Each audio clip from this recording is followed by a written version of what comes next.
할렐루야.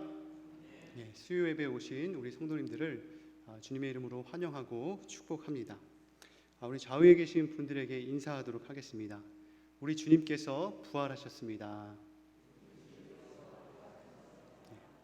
다시 인사하도록 하겠습니다. 우리는 부활의 증인입니다.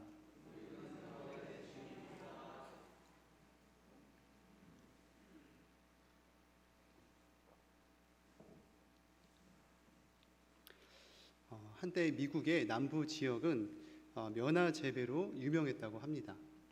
그런데 면화 재배의 특성이 무엇이냐? 이 땅 속에 있는 이 질소를 흡수하여 하는 바람에 날로 땅이 황폐해져 갔습니다. 당시 농학자였던 이 조지 워싱턴 이 카버 박사는 질소를 빼앗겨 황폐해진 땅에 이 땅콩을 심으면 땅콩 재배에도 유익이 되고 질소도 회복된다는 사실을 알았습니다. 그래서 남부 지역에 이 땅콩을 심게 될 것을 주장하게 되었습니다. 그래서 남부 지역은 많은 땅콩을 심게 되었습니다. 그런데 또 다른 문제가 봉착하게 되었습니다. 땅콩은 풍년이 들고 땅도 되살아났지만 이 남부 지역에 이 산더미처럼 쌓인 땅콩을 살 사람이 없었고 땅콩 농사를 지은 사람은 이 도산 위기에 처하게 되었습니다. 이 어느 날 새벽 이 카버 박사는 숲속을 거닐다 하나님께 물었습니다. 하나님, 왜 제게 땅콩을 심으라고 하셨습니까? 그러자 하나님께서는 땅콩 한 줌을 들고 실험실로 들어가서 계속 연구할 것을 말씀해 주셨습니다. 그래서 그는 산에서 내려와 연구실에 들어간 이후에 계속해서 한 줌의 땅콩을 들고 계속해서 연구를 했습니다.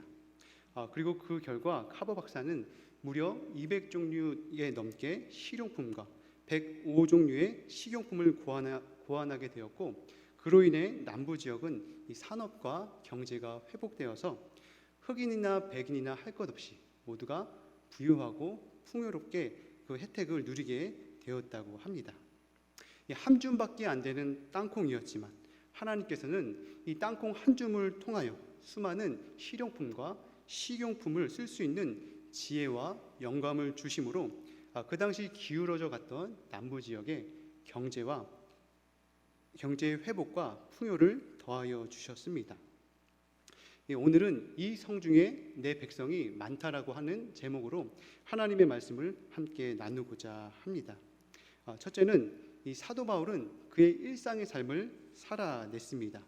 사도행전 18장 1절, 그의 바울이 아덴을 떠나 고린도에 이르러 아굴라라 하는 본도에서 난 유대인 한 사람을 만나니 글라우디오가 모든 유대인을 명하여 로마에서 떠나라 한 고로 그가 그 안에 브리스길라와 함께 이달리아로부터 새로 온지라. 바울이 그들에게 감해 생업이 같으므로 함께 살며 일을 하니 그 생업은 천막을 만드는 것이더라. 오늘 본문의 사도 바울은 그의 2차 전도 여행에서 이 아덴에서 떠나 이 고린도에 이르게 됩니다. 그리고 이 고린도에서 누구를 만나게 됩니까? 이 바울에게 있어 앞으로 그의 평생에 이 동역자가 될 이 아굴라와 브리스길라를 만나게 됩니다. 그런데 이들이 무엇이 같죠? 이들이 생업이 같게 됩니다. 바울은 이 길리기아의 다소 지방의 출신으로 이 지방에는 천막을 만드는 이 피륙이 생산되었던 지역이라고 합니다. 그래서 아마도 이 바울은 어릴 적부터 천막을 만드는 기술을 직접적이든 간접적이든 배울 수 있는 환경에서 자라났다고도 생각해 볼 수 있습니다. 또한 유대인들은 그들의 이 사회적인 지위 고하나 이 빈부격차를 떠나 아들에게 직업 훈련을 시키는 것이 하나의 관습이었다고 합니다. 그래서 예수님도 아버지 요셉에게 나무를 자르고 톱을 켜고 망치질 하는 것을 배움으로써 자연스럽게 목수가 된 것처럼 사도 바울도 그의 아버지를 통해 천막 만드는 일을 자연스럽게 배웠을 것이라고 생각해 볼 수 있습니다.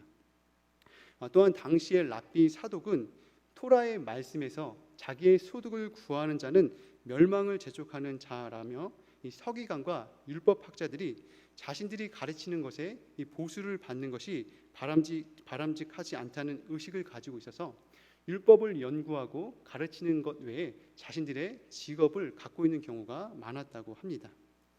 또한 이 바울 시대만 해도 이 천막 만드는 일은 매우 유망한 사업이었다고 합니다. 로마의 식민지 건설과 주둔, 이동, 이 로마 군인의 숙소로 이용되었다고 합니다. 그래서 로마의 천막에 이 수요가 굉장히 많았고 이 전망 있는 사업 중에 하나가 바로 이 텐트, 천막을 만드는 일이었다고 합니다. 어쨌든 우리가 알고 있는 이 사도 바울은 성령에 민감하게 깨어 있으면서도 복음의 특심이 있으면서도 어떻게 그의 일상을 살아갔다고 짐작할 수 있습니까? 성령의 민감한 지시에 깨어 있을 뿐만 아니라 복음에 대한 열심이 있을 뿐만 아니라 한 땀 한 땀, 한 올 한 올 천막의 원단을 재고 자르고 그의 일상의 삶을 가볍게 여기거나 무미건조하게 여기지 않고 치열하게 살아가고 있음을 우리가 알 수 있습니다. 이 마가복음 1장에 보면 예수님께서 그의 공생애를 위하여 하나님의 나라를 함께 일굴 그들의 제자들을 부르십니다. 그래서 예수님께서는 이 갈릴리 해변을 지나가시다가 이 베드로와 그의 형제 안드레를 보시고 나를 따라오라, 내가 너희로 사람을 낚는 어부가 되게 하리라 라고 말씀하시면서 이들을 부르십니다. 그런데 예수님께서 이 시몬과 베드로를 부르실 때 그들이 무엇을 하고 있었습니까? 마가복음 1장 16절, 갈릴리 해변으로 지나가시다가 시몬과 그 형제 안드레가 바다에 그물 던진 것을 보시니 그들은 어부라. 예수께서 이르시되 나를 따라오라, 내가 너희로 사람을 낚는 어부가 되게 하리라 하시니, 우린 예수님의 제자들이 함량 미달이라고 생각할 때가 있습니다. 무언가 부족하고 비겁하고 옹졸한 제자들이라고 생각할 때가 많습니다.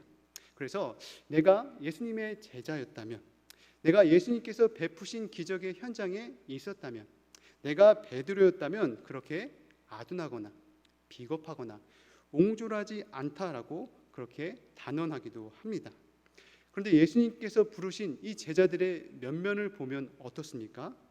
예수님께서 이 시몬과 안드레를 부르셨을 때에도 그들이 마주하는 일상의 삶에서 짠내나는 배에 올라가 그물을 던지고 있었습니다. 이 시몬과 그의 형제 안드레는 그들이 마주하는 그 일상을 가볍게 여기지 않았습니다. 무미건조하게 여기지 않았습니다. 그들이 바다에서 물고기를 기는 어부로서 그물을 내리면서 그들의 일상을 치열하게 살아가고 있었습니다. 또 다른 제자들은 어떻죠?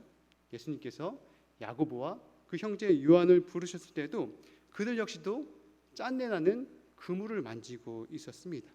그물을 놨다 올렸다, 접었다 폈다, 그물에 무언가 걸린 것은 있는 것이 아닌지, 그물에 이상은 없는지 점검하며 기보며 그들이 마주하는 일상들을 그들이 살아가고 있었다라고 하는 것이죠. 이 켈빈 시어벨트라는 분은 이 모든 정직한 노동이 기독교적 사역이라는 것을 어떻게 자기의 아버지에게 배울 수 있었는지 다음과 같이 말했습니다. 조금 길지만 제가 읽어보도록 하겠습니다. 우리 아버지는 생선 장수다. 나는 오래전에 어느 목요일 정오를 기억한다. 아버지는 한 부유한 여인에게 커다란 잉어 한 마리를 팔고 있었다. 잉어가 신선합니다 라는 사실을 그 부인에게 납득시키는 일은 한판의 전쟁이었다. 그 잉어는 아직 신선해서 지느러미가 빳빳했으며 방금 들어온 것이었다. 그러나 게임은 장사의 한 부분이었다. 두 사람은 해부학적으로 그 잉어에게 눈을 돌렸다. 잉어의 눈빛은 맑았으며 아가미 색깔도 아주 좋았다. 신선도는 확실했다. 잉어의 배는 날씬하며 단단하기까지 하였다. 꼬리도 그다지 닳지 않았다.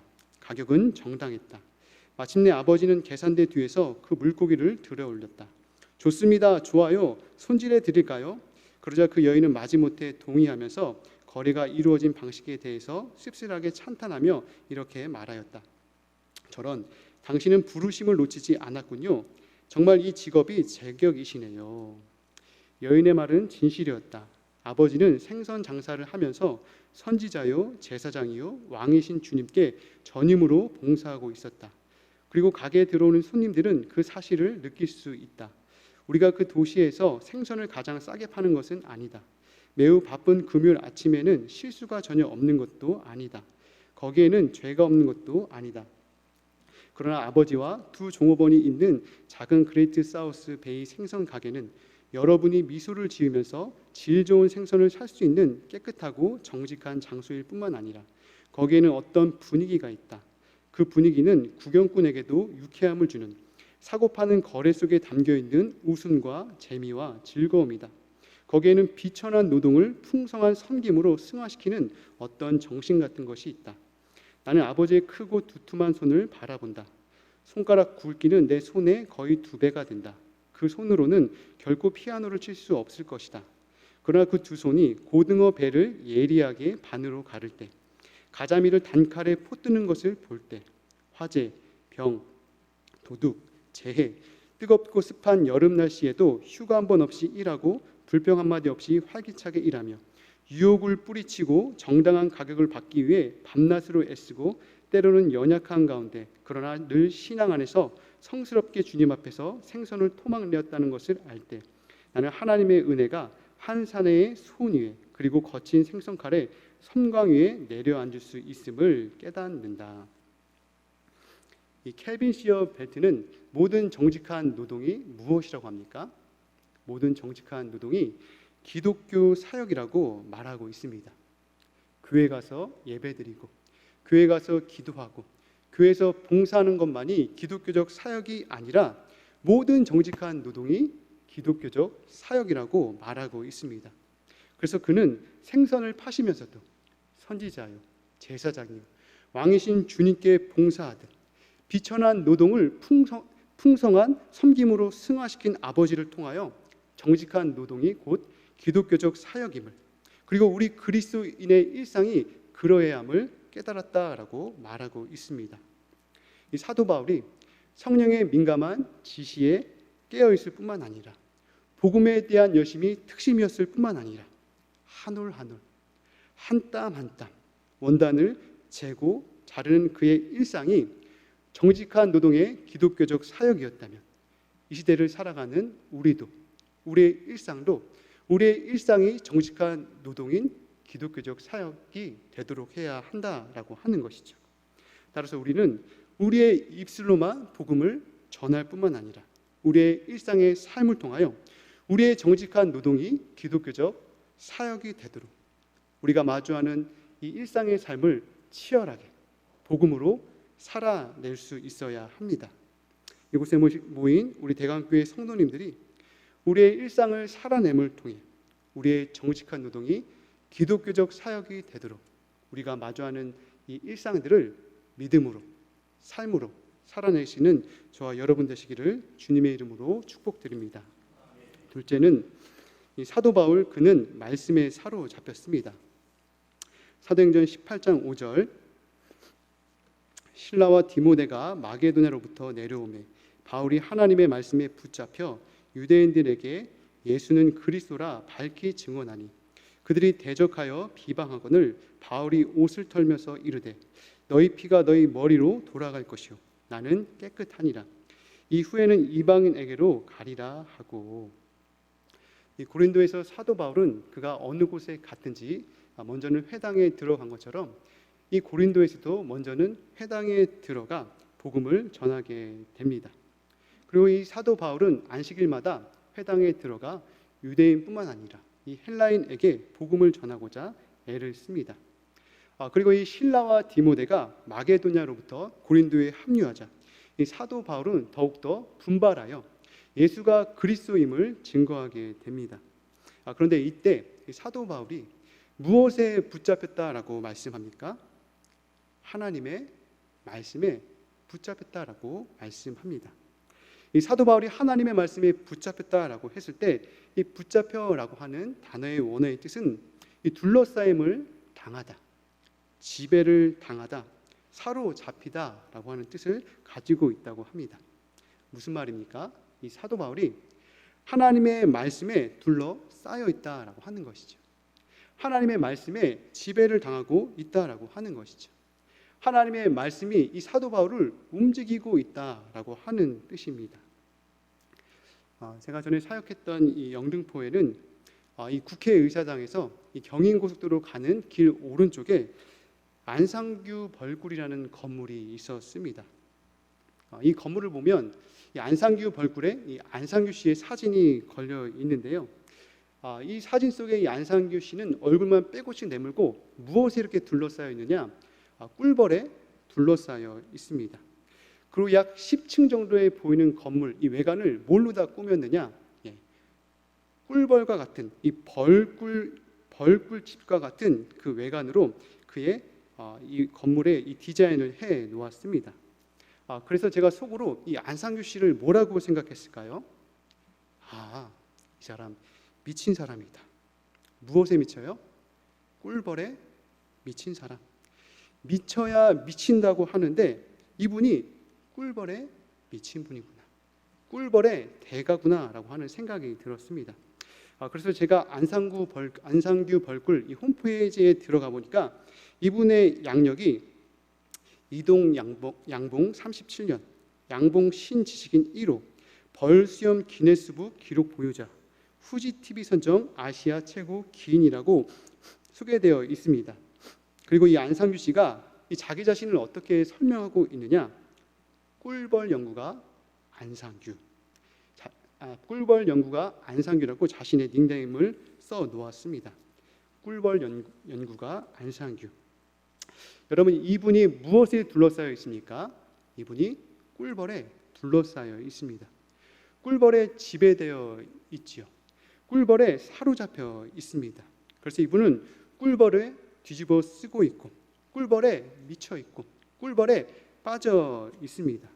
아마도 이분은 길을 걸어갈 때에도 밥을 먹을 때에도 잘 때에도 꿈을 꿀 때에도 무슨 생각을 할 수 있을까요? 온통 꿀벌 생각을 할 가능성이 높습니다. 이 사도 바울이 고린도에서 유대인의 반대와 저항에 부딪히지만 분발하여 예수를 그리스도라고 증거할 수 있는 이유는 무엇이냐? 다름 아닌 이 사도 바울이 하나님의 말씀에 사로잡혔기 때문입니다. 하나님의 말씀에 압도를 당했기 때문이죠. 하나님의 말씀이 그를 움직였기 때문입니다. 이 사도 바울과 같이 우리에게도 동일하게 무엇이 있어야 하느냐? 하나님의 말씀이 있어야 합니다. 하나님의 말씀에 붙잡혀야 합니다. 하나님의 말씀이 우리들을 지배해야 한다라고 하는 것이죠. 하나님의 말씀이 없는 우리의 열심, 하나님의 말씀이 없는 우리의 헌신, 하나님의 말씀이 없는 우리의 충성은 오히려 교회를 시끄럽게 하고 자기를 드러내고 하나님의 영광을 가릴 수 있다라고 하는 것이죠. 이 골로새서 3장 16절은 우리에게 다음과 같이 말씀합니다. 그리스도의 말씀이 너희 속에 풍성히 거하여 모든 지혜로 피차 가르치며 권면하고 시와 찬송과 신령한 노래를 부르며 감사하는 마음으로 하나님을 찬양하고 또 무엇을 하든지 말에나 일에나 다 주 예수의 이름으로 하고 그를 힘입어 하나님 아버지께 감사하라. 이 사도 바울은 이 골로새 교회에 보내는 편지에서 그리스도의 말씀이 너희 속에 풍성히 거해야 한다라며 피차 지혜로 가르치며 권면하고 시와 찬송과 신령한 노래로 하나님을 찬양하라라고 권면합니다. 그런데 이러한 권면과 시와 찬송과 감사가 어떻게 이루어질 수 있다라고 합니까? 그리스도의 말씀이 너희 속에 풍성히 거하여, 그리스도의 말씀이 너희 속에 풍성히 거할 때, 그리스도의 말씀이 너희 속에 꽉 찰 때 너희가 서로 가르칠 수 있고 권면할 수 있고 시와 참의와 찬송으로 하나님께 영광을 돌릴 수 있다라고 하는 것이죠. 사도 바울이 유대인의 반대와 저항 속에서 오히려 분발하여 예수를 그리스도라고 강력하게 증거했던 것처럼 우리도 어떻게 살아가야 하느냐? 우리 역시도 하나님의 말씀에 붙잡혀 살아가야 합니다. 그리스도의 말씀이 우리 속에 풍성히 거해야 합니다. 그럴 때 우리는 우리를 둘러싸고 있는 상황과 환경에 벌벌벌 떨지 않고 주변 상황에 주눅들지 않고 예수는 그리스도다라고 그렇게 증거할 수 있습니다. 이곳에 계신 우리 대강교회 성도님들이 하나님의 말씀에 붙잡히고 그리스도의 말씀이 우리 속에 풍성히 거하여 예수는 그리스도라고 증거할 수 있는 저와 여러분 되시기를 주님의 이름으로 축원드립니다. 셋째는 사도 바울, 그는 주님의 비전을 가졌습니다. 사도행전 18장 9절, 밤에 주께서 환상 가운데 바울에게 말씀하시되 두려워하지 말며 침묵하지 말고 말하라. 내가 너와 함께 있음에 어떤 사람도 너를 대적하여 해롭게 할 자가 없을 것이니 이는 이 성중에 내 백성이 많음이라 하시더라. 고린도에서 사도 바울은 복음을 증거하는데 많은 유대인들의 반대와 저항에 부딪히게 됩니다.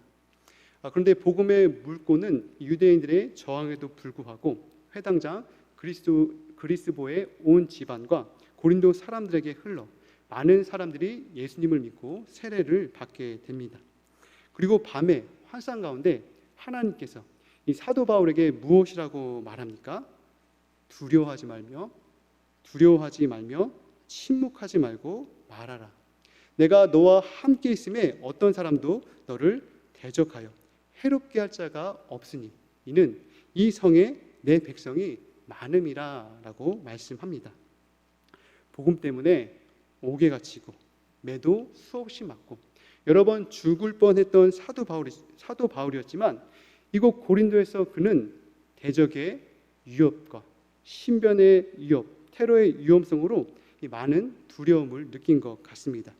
그런데 주님께서는 두려워 떨고 있는 이 사도 바울에게 두려워하지 말라라고 그를 위로하시면서 그에게 무엇하지 말라라고 합니까? 침묵하지 말라라고 말씀합니다. 신변의 위협과 테러의 위험성이 있다 해도 두려워하지 말며 침묵하지 말고 말해야 될 바를 말하라라고 말씀합니다. 복음을 복음으로 선포하라라고 말씀합니다. 왜 우리 주님께서는 사도 바울에게 침묵하지 말고 말해야 될 바를 말하라고 말씀할까요? 왜 복음을 복음으로 선포하라라고 그렇게 말씀할까요?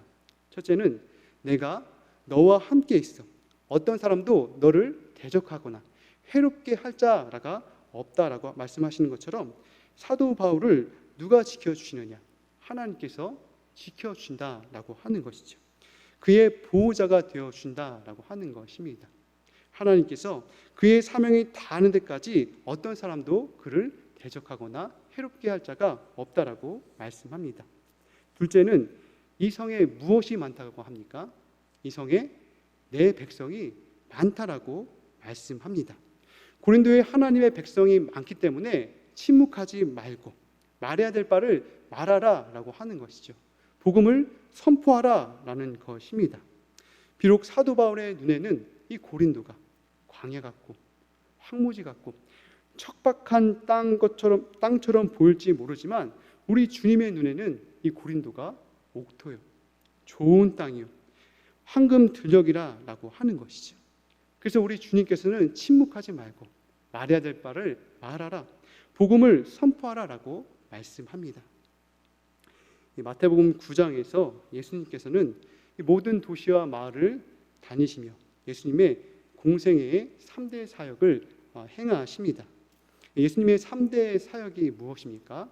가르치고 천국 복음을 전하고 모든 병과 모든 약한 것을 고쳐주시는 것입니다.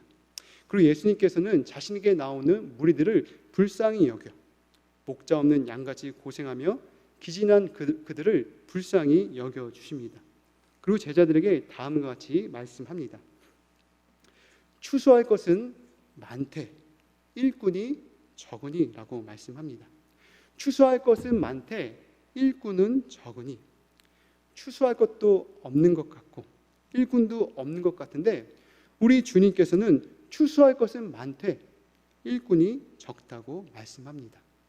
광야 같고 황무지 같고 척박한 땅 같은데 우리 주님께서는 옥토요, 좋은 땅이요, 황금 들녘과 같이 추수할 것이 많다라고 말씀합니다. 그래서 예수님께서는 그의 제자들에게 무엇이라고 말씀합니까? 그러므로 주인에게 추수할 일꾼을 보내주셔서 하라 하시니라라고 말씀합니다. 광야 같고 황무지 같은데 우리 주님의 눈에는 옥토이고 좋은 땅입니다. 추수할 것도 없는 것 같고 일꾼도 없는 것 같지만 우리 주님의 눈에는 황금 들녘, 추수할 것이 넘치는 황금 벌판입니다. 그러므로 우리는 주님이 바라보시는 그 주님의 눈에 맞추어, 주님께서 품고 계시는 그 주님의 마음에 맞추어 추수할 것이 없다라고 하는 섣부른 판단과 체념을 접고 추수하는 주인에게 추수할 일꾼을 보내주셔서라고 그렇게 요청해야 합니다. 1885년 이 개신교 선교사로 아펜젤로와 함께 우리나라에 처음에 들어온 우리가 잘 아는 언더우드 선교사님의 기도문이 있습니다. 제가 잠깐 읽어드리도록 하겠습니다. 주님, 지금은 아무것도 보이지 않습니다. 메마르고 가난한 이곳 조선 땅, 나무 한 그루 시원하게 자라오르지 못하고 있는 이 땅에 저희들을 옮겨와 심으셨습니다. 그 넓고 넓은 태평양을 어떻게 건너왔는지 그 사실 자체가 기적입니다. 지금은 아무것도 보이지 않습니다. 보이는 것은 그저 고집스럽게 얼룩진 어둠뿐, 어둠과 가난과 인습에 묶여있는 조선 사람뿐입니다. 그들은 왜 묶여있는지도 고통이라는 것도 모르고 있습니다. 고통을 고통인 줄 모르는 자에게 고통을 벗게 해주겠다고 하면 의심부터 하고 화를 냅니다. 조선 남자들의 속셈이 보이지 않습니다. 이 나라 조정의 내심도 보이지 않습니다. 가마를 타고 다니는 여자들을 영영 볼 기회가 없으면 어쩌나 합니다. 조선의 마음이 전혀 보이지 않습니다. 그리고 저희가 해야 할 일이 전혀 보이지 않습니다. 그러나 주님, 순종하겠습니다. 겸손하게 순종할 때 주께서 일을 시작하시고 그 하시는 일을 우리들의 영적인 눈으로 볼 수 있는 날이 있을 줄 믿나이다. 믿음은 바라는 것들의 실상이요 보이지 못하는 것들의 증거니라고 하신 말씀을 따라 조선의 믿음의 앞날을 볼 수 있게 될 것을 분명 믿습니다. 지금 우리가 황무지에 맨손으로 서 있는 것 같사오나 지금은 우리가 서양 귀신이라고 손가락질 받고 있사오나 저희들이 우리 영혼과 하나인 것을 깨닫고 하늘나라의 한 백성, 한 자녀임을 알고 눈물로 기뻐할 날이 있음을 믿나이다. 지금은 예배드릴 예배당도 없고 학교도 없고 그저 이곳 모든 사람들로부터 경계, 의심과 멸시와 천대함이 가득한 곳이지만 이곳이 머지않아 은총의 땅이 되리라는 것을 믿습니다. 주여 오직 제 믿음을 붙잡아 주옵소서. 이 언더우드가 보았던 것은 무엇입니까? 비록 지금 황무지 위에 맨손으로 서 있는 것 같으나 지금은 서양 귀신이라고 손가락질 받고 있으나 저희들이 곧 우리 영혼과 하나인 것을 깨닫고 하나님 나라의 한 백성, 한 자녀임을 알고 눈물로 기뻐할 날을 보고 있다라고 하는 것이죠. 머지않아 조선이 은총의 땅이 될 것임을 그렇게 믿음의 눈으로 바라보고 있습니다. 사도 바울이 그의 대적으로 인하여 신변의 위협과 테러의 위험성으로 두려움을 느끼는 강야와 같은 척박한 땅과 같은 고린도였지만 우리 주님께서는 이 성에 내 백성이 많다라고 말씀하시며 주님의 눈으로, 주님의 마음으로, 주님의 비전을 가질 것을 촉구하고 있습니다. 말씀을 정리하겠습니다. 고린도에서 사도 바울은 그의 일상과 복음을 위하여 첫째, 그의 일상이 정직한 노동이 되는 기독교적 사역이 되도록 그의 일상을 복음으로 최선을 다해서 살아냈습니다. 둘째는 하나님의 말씀에 붙잡혀 살아갔습니다. 셋째는 주님의 눈과 주님의 마음, 주님의 비전을 품고 살아갔습니다.